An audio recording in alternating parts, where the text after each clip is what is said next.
섬들아 내게 들으라. 먼 곳의 백성들아 귀를 기울이라. 여호와께서 태에서부터 나를 부르셨고 내 어머니의 복중에서부터 내 이름을 기억하셨으며 내 입에 날카로운 칼같이 만드시고 나를 그의 손 그늘에 숨기시며 나를 갈고 닦은 화살로 만드사 그의 화살통에 감추시고 내게 이르시되 너는 나의 종이요 내 영광을 내 속에 나타낼 이스라엘이라 하셨느니라. 그러나 나는 말하기를 내가 헛되이 수고하였으며 무익하게 공연히 내 힘을 다하였다 하였도다. 참으로 나에 대한 판단이 여호와께 있고 나의 보응이 나의 하나님께 있느니라. 이제 여호와께서 말씀하시나니 그는 태에서부터 나를 그의 종으로 지으신 이시요 야곱을 그에게로 돌아오게 하시는 이시니 이스라엘이 그에게로 모이는도다. 그러므로 내가 여호와 보시기에 영화롭게 되었으며 나의 하나님은 나의 힘이 되셨도다.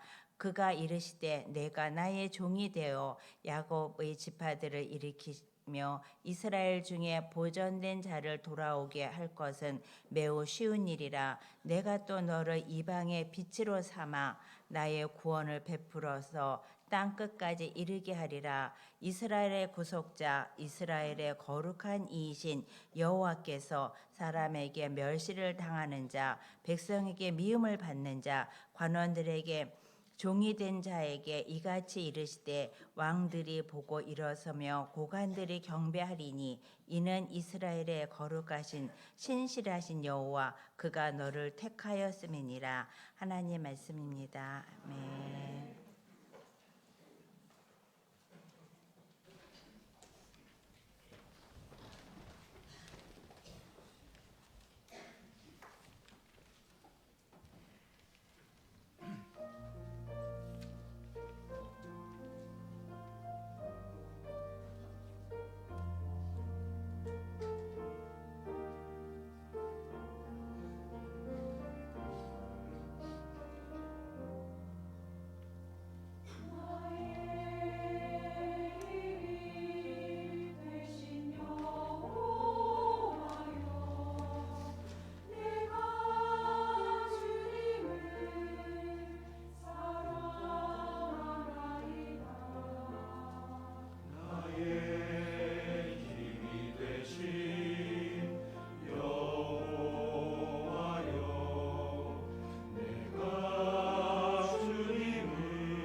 정현종 시인의 짧은 시 섬이란 시가 있습니다.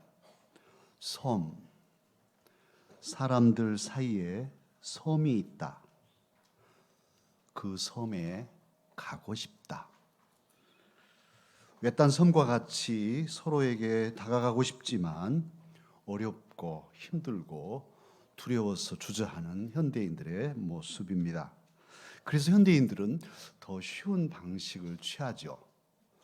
그 모습을 읊은 박정숙 시인의 시가 있습니다. 한 대목 제가 읽겠습니다. 호포로 가는 전철 안에는 사람들이 새처럼 가볍게 앉아 있다. 손에 든 휴대폰 화면을 톡톡 쪼며 바쁜 세상 속으로 들어간다. 눈먼 손가락 끝으로 네모난 입술과 나누는 대화. 말이 문자로 되는 순간 목소리는 사라지고 침묵은 의자 밑으로 가라앉는 현대인들의 소통 방식을 시로 노래하고 있었습니다. 부단하게 접속하지만 그러나 얼굴로, 목소리로, 눈빛으로는 만나지 못하는, 또 만나려 하지 않는 현대인들의 고독함입니다. 여러분은 어떠신가요? 수십 년을 함께 산 부부일지라도 사실은 섬처럼 외로운 부부들도 많습니다. 내가 낳아서 기른 자식이라도, 나를 낳아주신 부모님이라도 섬처럼 대화가 통하지 않고 외따로 살아가는, 다가갈 수도 없고 다가오지도 않는 그런 부자지간 없지 않습니다. 심지어는 그리스도인들 중에도, 심지어는 우리 강서가족 중에도 부부지만 외딴 섬으로 사는 이들도 있고, 부자지간이고 형제지간이지만 또 성도간이지만 너는 너 나는 나, 섬처럼 떨어져 살아가는 이들이 있습니다. 그래서 오해가 생기고 갈등이 깊어지고, 그리고 미운 마음이 자라고 마침내 대립되고 갈라서는, 분열하고 분리되는 그런 일들까지 일어납니다. 사랑하는 강서 가족 여러분, 그렇다면 하나님 뜻은 무엇일까요? 도대체 하나님은 저와 여러분이 어떻게 가정을 이루고 어떻게 교회 생활을 하고 어떻게 세상 속에 살아가기를 원하실까요? 각자 생각이 중요하고 개성이 또 개별 인권이 소중하니까 너희들 다 섬으로 따로따로 살아, 이러실까요? 하나님의 뜻은 거기 있을까요?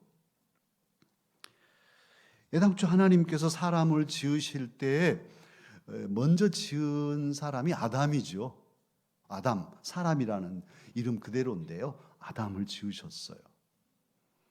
그리고 하나님께서 말씀하십니다. 친히 창세기 2장 18절에 보면 하나님께서 직접 말씀하시는데 뭐라고 하시냐면, 사람이 혼자 사는 것이 좋지 아니하니, 사람이 혼자 사는 것이 좋지 않다, 이렇게 말씀하시고 돕는 배필로 아담의 갈비뼈로 하와를 지어서 부부되게 하시죠. 한 몸 되게 하셨어요. 그런데 이때 이 창세기 2장 18절에서 혼자, 홀로라는 히브리어 바드라는 단어인데, 이 홀로라는 단어에는, 바드 이 단어에는 무슨 뜻이 들어있냐면 분리라는 뜻이 들어있어요. 아니, 혼자인데 무슨 분리일까? 근데 사실은 혼자, 내 고집, 나만의 주장을 가지면 가정도 분리되죠. 서로 부부도 쪼개질 수밖에 없습니다. 분리, 혼자라고 내 주장만 강하게 내세우면 교회도 시끄럽고 깨지게 됩니다. 내 색깔, 내 어떤 그 정치적인 노선만 강조하고 주장하며 홀로 선다면 나라도, 이 국가도 쪼개지고 난리가 나게 되는 것이죠. 하나님은 한 분이신데 그러면 하나님도 쪼개지시나? 하나님 한 분이시지만 하나님의 존재 방식은 다릅니다. 하나님은 성부, 아버지 하나님과 성자 우리 주 예수님 하나님, 성자 하나님, 성령 하나님, 보혜사 성령 하나님. 그 성부, 성자, 성령 이 삼위가 일체를 한 몸을 이루어서 한 분으로 삼위가 한 몸이신 분이 저와 여러분이 믿는 하나님이셔요. 그래서 하나님의 존재 방식 자체가 세 위가 서로 사랑하고 서로 함께하는 존재 방식. 그래서 하나님은 하나님의 형상대로 저와 여러분 인간을 지으셨는데 왜 지었을까? 하나님은 사랑이시니 존재 방식 구조 자체가 사랑이시니까 서로 교제하는 삼위가 교제하는 방식으로 사시는 하나님께서 당신의 형상을 따라서 우리를 지으시고 그래서 우리도 인격을 가지고 있고 그런 우리와 하나님은 사귀고 사랑하고 살려고 하셨습니다. 우리의 찬양을 받으시고 하나님께서는 말씀과 은혜를 내려주시고 그렇게 교제하며 행복하게 살도록 우리를 지으셨어요. 그런데 죄가 사람을 유혹하죠. 죄는 어떤 속성을 갖냐 하면 단절시키는 모든 관계를 끊는 그런 강한 속성을 가지고 있습니다. 그래서 결국 하나님과 우리 사이를 끊어버렸어요. 단절시켜서 하나님께 나아갈 수 없도록 죄가 우리를 꽁꽁 얽어매어 버렸습니다. 그리고 그런 죄가 또 우리들 사이 부부간에도 부자간에도 심지어는 피로 맺어진 그 끊을 수 없는 부자간에도 죄가 들어오면 부자의 사이가 끊어지는 이런 폐륜이 일어나게 되는 것이죠. 하나님의 뜻은 분리가 아닙니다. 하나됨입니다. 그래서 하나님은 저와 여러분이 어떤 경우에도 서로 대화하고 그래서 서로를 이해하고 서로를 용서하고 용서했다면 용납 받아들이고 그런데 어떤 경우는 나는 당신 용서해 좋아요 내가 용서하고 처벌 안 하겠어요. 그러나 당신하고 나하고는 여기서 끝. 더 이상 당신하고 상종하고 싶지 않아요. 이런 경우도 있죠. 그러나 용서했다면 용납 받아들였어. 좋아요. 내가 참 당신 용서합니다. 이제 다시 함께 갑시다. 이렇게 받아들여주고 나도 그들과 함께하고 이게 용납이에요. 첨예하게 정치적인 대립으로 분열하고 나라가 그랬어야 되겠습니까? 진보와 보수가 있지만은 색깔이 다르지만 좋아요. 당신의 생각도 뭐 그렇게 생각한다면 뭐 그럴 수 있겠죠. 나는 또 이런 생각이 다르지만 그러나 나라를 사랑하는 마음은 하나이니 함께 갑시다 하고 함께 가야 제대로 된 것이죠. 하나님 뜻이 그것이란 말이에요. 그런데 너는 나하고 다르니까 죽어. 나만 살 거야. 이건 말이 안 되는 얘기예요. 하나님의 뜻은 거기 있잖아요. 진보건 보수건 서로 사랑하고 서로 의견이 다르지만은 그 다름을 인정하고 대화하면서 타협하면서 나라를 부강시키고 평화를 이룰 그런 큰 목적을 향해 가야 되잖아요. 하나님은 그런 뜻으로 이 나라를 지켜주고 계십니다. 그래서 결국은 사랑해서 일치를 이루고 한 몸을 이루어 살라. 이게 하나님의 뜻인데요. 하나님의 뜻이 이렇게도 창조 때부터 분명하건만은 실제적으로 많은 사람들이 하나님의 뜻을 거역하고 자기 주장으로 자기 색깔로 자기 고집으로 나아갑니다. 심지어는 그리스도인들까지도 하나님의 뜻에는 도저히 용납하지 않고 그 부분만큼 하나님 용서해 주세요. 이 부분은 도저히 그럴 수가 없어요. 그러니 다 내가 하나님 뜻대로 살겠습니다만 이것만큼은 내가 못하겠어요. 이렇게 하면서 기어이 분리된 외딴 섬으로 살아가려는 이들이 적지 않습니다. 그런데 그런 외딴 섬이 많은 현대인들 서로 그들의 현실이 외롭고 힘든 많이 섞여서 함께 술자리도 하고 뭐 많은 얘기들 하지만 돌아서면 외로운 서민 그런 삶을 살아가는 현대인들에게 그리고 오늘 저와 여러분에게 하나님은 이사야를 통해서 놀라운 말씀을 선포하십니다. 그 말씀이 오늘 1절에 있는데요. 섬들아 내게 들으라, 먼 곳 백성들아 귀를 기울이라, 이렇게 말씀하십니다. 예사롭지 않는 말씀이죠. 그렇다면 여기서 내게 들으라 할 때 이 나, 섬들아 내게 들으라 할 때 이 나는 누구를 의미할까요? 이사야는 과연 하나님께서는 이사야를 통해 누구를 의미하고 내게 들으라 하는 이런 말을 전하게 하실까요? 이사야서에는 여호와의 종의 노래가 4편이 들어 있습니다.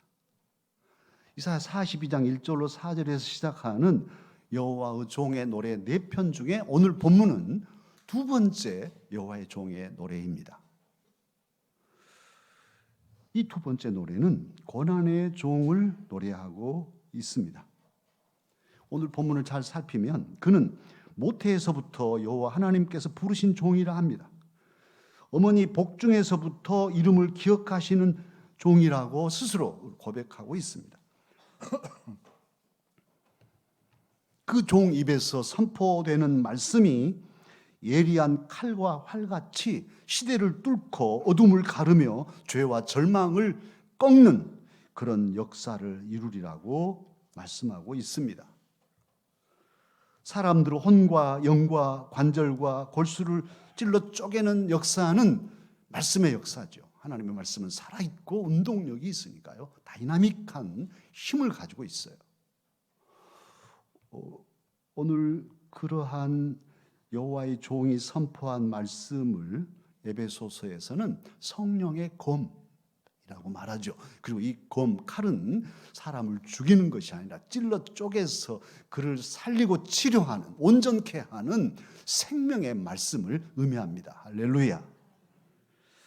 오늘 본문 4절에서 그 종은 온 몸을 다해 온 힘을 다해 수고했지만은 세상 기준으로 볼 때 그 종의 사역이 헛되고 무익하게 보인다고 말합니다. 심지어는 초라하기 그지없고 실패한 듯 보일 수 있다고 오늘 본문에서 탄식하고 있습니다. 정말 이 여호와의 종의 수고와 몸부림이 헛되고 무익할까요? 그렇지 않습니다. 오늘 여호와의 종도 스스로 고백하지만 4절 하반절에 말씀한 대로 진정한 판단과 보응은 하나님 여호와께 있습니다. 그래서 오늘 7절 이 여호와의 종의 노래 마지막 구절에서 그 종은 사람에게 멸시를 당하고 백성들에게 미움을 받고 관원들에게 종이 되어서 이리저리 끌려다닐지라도 여호와 하나님께서는 그를 높이시고 존귀하게 하실 것이라고 애언하고 있습니다. 그 앞에서 왕들이 일어서며 고관들이 엎드려 경배하게 될 것이라고 말씀합니다. 그리고 이렇게 된 까닭은 이스라엘을 거룩하신 하나님, 신실하신 여호와께서 그를 택하시고 그를 사용하시고 그를 존귀케 하셨기 때문이라 하나님 말씀으로 증거하고 있습니다. 그렇다면 사랑하는 강사 여러분, 이 고난의 종, 여호와의 종은 누구일까요? 퀴즈입니다. 상품은 없습니다. 여호와의 종 누구일까요? 예수 그리스도. 저와 여러분이 믿는 우리 주님 예수 그리스도이십니다. 이사야는 예수님 오시기 이미 700여 년 전에 여호와의 종 예수 그리스도를 이렇게도 확실하게 증거하고 있었습니다. 이 고난의 종 예수 그리스도를 빌립보서에서는 그렇게 증거하지요. 그는 근본 하나님의 본체시나 하나님과 동등됨을 취하지 아니하시고 자기를 비워 종의 형체를 가지사 사람이 되셨다고 증거합니다. 자기를 낮춰서 죽기까지 복종하셨으니 곧 십자가의 죽음이라 그렇게 증거합니다. 그리고는 그러므로 하나님이 이 예수 그리스도를 지극히 높여서 모든 이름 위에 뛰어난 이름을 주사 하늘에 있는 자들과 땅에 있는 자들과 땅 아래에 있는 자들로 모든 무릎을 예수님 이름 앞에 꿇게 하시고 모든 입으로 예수 그리스도를 주님이라고 시인하게 하시고 그래서 하나님 아버지께 영광을 돌리게 하셨습니다. 그런데 오늘 저와 여러분에게 하나님의 아들로서 그리고 하나님의 종이 되셔서 우리를 섬기신 예수 그리스도께서는 말씀하십니다. 섬들아 내게 들으라. 먼 곳 백성들아 귀를 기울이라. 이 말씀을 저와 여러분에게도 들려주십니다. 사실 전에는 저와 여러분도 섬이었습니다. 특히 우리 조선의 대한의 사람들은 먼 곳 백성이었습니다. 예수님이 태어나서 활동하신 이스라엘에서 우리 조선은 땅 끝에서 땅 끝이에요. 그 이스라엘은 바로 바다가 지중해, 그냥 그 바다예요, 지중해. 그리고 동쪽으로 오고 와서 이게 끝이네. 거기가 바로 속초 또는 강릉 뭐 이런 곳이에요. 동해바다, 태평양. 우리가 서쪽으로 아주 가면 결국 저 팔레스타인, 예루살렘 쪽 도착하겠죠. 요파 항구에 도착하든지.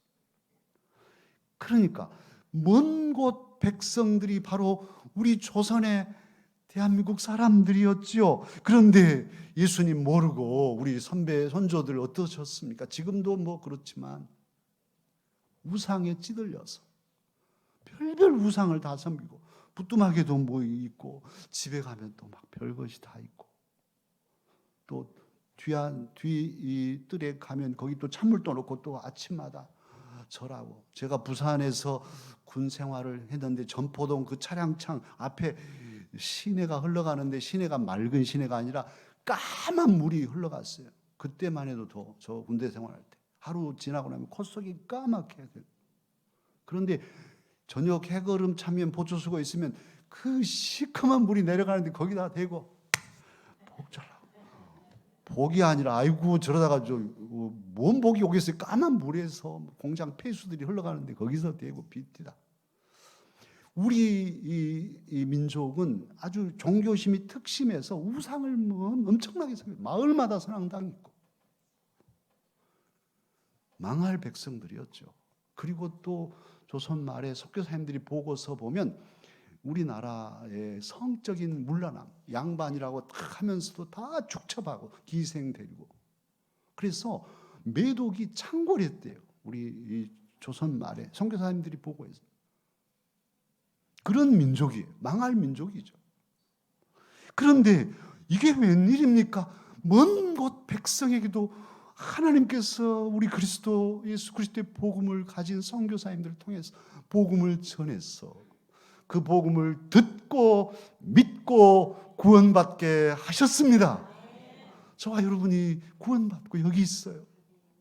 만약에 그 복음을 전해주지 않았다면 먼 곳 백성이 그 말씀을 듣지 않고 우리 조상들이 말씀을 거부하고 듣지 않았다면 제가 나주에서 부교육자 생활을 12년 3개월 했는데 그 나주가 원래는 핵심도 전라도 하면 전주와 나주를 합해서 전라도잖아요. 그런데 선교사 유진벨 선교사가 오니까 이 유생들이 도포자락에 돌 가지고 그냥 어떻게 피박을 했든지 영산강줄기 타고 무진주로 가서 광주가 도청이 됐잖아요. 나주에 있으면서 늘 예석하게 생각한 게 복음이 제일 먼저 왔는데 광주에 빼앗겨서 광주는 큰 도시가 되고 나주는 쪼그라들고. 복음이 만약에 우리에게 오지 않았다면 저 마찬가지 여러분의 담임 목사도 잡기에 능한 사람이어서 이렇게 목사로 있지 못하고 이미 젊은 날 없어져 버렸을 거예요. 정말 그런데 어떻게 예수님을 믿고 알게 해주셨을까요? 정말 하나님의 나라를 바라보고 늘 말씀드립니다마는 우리의 존재 가치가 세상에 얽매이지 않고 세상 사람들과 같이 살지만 차원이 높은 수준 높은 가치를 추구하면서 당당하게 살아가게 해주신 것은 예수 그리스도의 은혜입니다. 복음을 아니까 이렇게 된 거예요. 그리고 또 영원한 생명이 보장되어 있으니 이게 웬일입니까? 어디서 영원한 생명을 돈 주고 살 수 있겠습니까?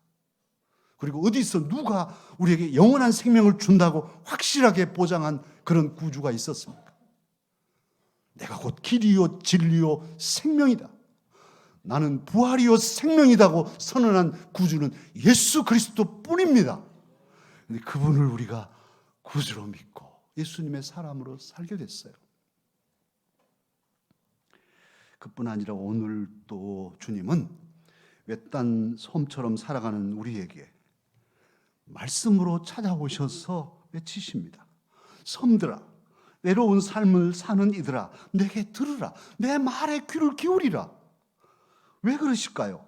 왜 주님의 말씀을, 여호와의 종의 말씀, 메시아의 말씀을 들어야 할까요? 주님의 말씀을 들으면 말씀으로 오시는 주님을 만날 수 있기 때문입니다. 사실 우리가 아주 간절하게 찾는 것이 구도자의 기본 태도죠. 주님을 찾고 찾으면 만날 수 있어요. 뭐 환상이든지 음성이든지 무슨 기적 같은 사건들을 통해서도 주님의 임재를 경험할 수 있겠죠. 그러나 가장 건강하고 가장 또 지속적인 그리고 온전한 임재의식은 말씀을 붙들으면서 느끼는 임재입니다. 하나님은 말씀이시니 말씀으로 우리 안에 오시고 그 말씀 안에서 하나님을 경험할 수 있습니다. 주님은 말씀으로 우리를 만나주시고 주님의 은혜는 말씀으로 우리를 위로하여 주십니다. 주님은 말씀으로 우리를 고치시고 우리를 도우십니다. 주님은 말씀으로 우리에게 힘을 주시고 우리의 길을 인도하십니다. 주님은 말씀으로 우리 서로 이해하고 사랑하며 하나 되어서 연합하여 주를 섬기게 하십니다. 그뿐 아니라 우리도 예수님의 사람 그리스도인으로서 섬처럼 살아가는 우리 이웃들에게 복음의 말씀을 전파하고 복음의 빛을 비추어서 그들도 주님 안에서 한 몸을 이루는, 지체를 이루는 그런 일들을 우리로 하여금 행하게 하십니다. 특히 오늘 6절 말씀은 이방을 향해 구원의 빛을 발하라는 구원의 구약에 제시된 대위임령입니다. 말하자면 큰 사명을 맡기시는 구절이 구약에 몇 군데 있는데, 예를 들면 창세기 12장 1절로 3절 아브라함의 대위임령, 도로 만민이 복을 받게 하겠다는 그런 것이잖아요. 또 오늘 본문이 그런 점에서 여호와의 종에게 주시는 대위임령이에요. 이방의 빛을 발하라. 이스라엘을 돌아오게 하고 야곱을 돌아오게 하는 일이 쉽지 않죠. 그러나 그것은 차라리 쉽다. 이방 땅 끝까지 복음의 빛을 발하는 것은 어렵지만은 그렇게 너로 이방의 빛이 되게 하겠다 하는 대위임령을 말씀하시잖아요. 신약에는 예수님께서 대위임령 마태복음 28장에 너희는 가서 모든 민족으로 제자를 삼아서 아버지와 아들과 성령의 이름으로 세례를 주고 내가 가르쳐 분부한 것을 가르쳐서 지키게 하라. 그런 위임령을 주시잖아요. 그걸 대위임령이라 합니다. 사명을 맡기는 명령. 오늘 6절 말씀을 주님은 십자가에서 피 흘려서 그리고 부활하심으로써 이 사명을 완성하셨어요. 사도들을 통해서 땅끝까지 복음을 전하게 하셨습니다. 그래서 저와 여러분이 복음을 믿고 구원받게 되었는데요. 오늘은 이 말씀을 통해서 이제 저와 여러분에게도 대위임령을 말씀하고 계십니다. 일찍이 세상에 계실 때 주님은 제자들에게 너희는 세상의 빛이라 말씀하셨고, 바울 사도님은 에베소서 5장에서 너희가 전에는 어둠이더니 이제는 주 안에서 빛이라, 빛의 자녀들처럼 행하라, 그렇게 말씀하셨습니다. 외딴 섬처럼 살던 우리를 십자가 복음 말씀의 빛으로 구원하신 예수님은 우리를 주 안에서 한 몸 되게 하시고 연합한 우리에게 위대한 사명을 맡겨 주십니다. 섬들아 내게 들으라. 내가 또 너를 이방의 빛으로 삼아 나의 구원을 베풀어서 땅 끝까지 이르게 하리라. 주님 말씀입니다. 기도하겠습니다. 은혜로우신 주님 감사합니다. 부족한 저희들을 사랑하시고 웬일인지 웬은인지 우리에게 예수 그리스도의 복음을 전파해 주시고 그 말씀을 믿게 해주시고 구원받게 하시니 감사합니다. 이제 이 주님의 은혜를 알진대 부부간에 부자간에 또 형제간에 우리 성도간에 이웃간에 늘 화목하게 한몸 되어 살기를 원합니다. 성령님 도와주시옵소서. 뿐만 아니라 우리에게 큰 사명을 맡겨주셨는데 우리의 주변의 사람들에게 복음의 빛을 발하는 진정한 주의 제자로 살게 도와주시옵소서. 이제 어둠이 아니고 빛이 되었사오니 빛의 자녀들처럼 우리 주님 자랑하고 예수 그리스도의 복음을 증거하며 사는 강사가족들이 되게 하옵소서. 우리 구주 예수님 이름으로 기도하옵나이다. 아멘.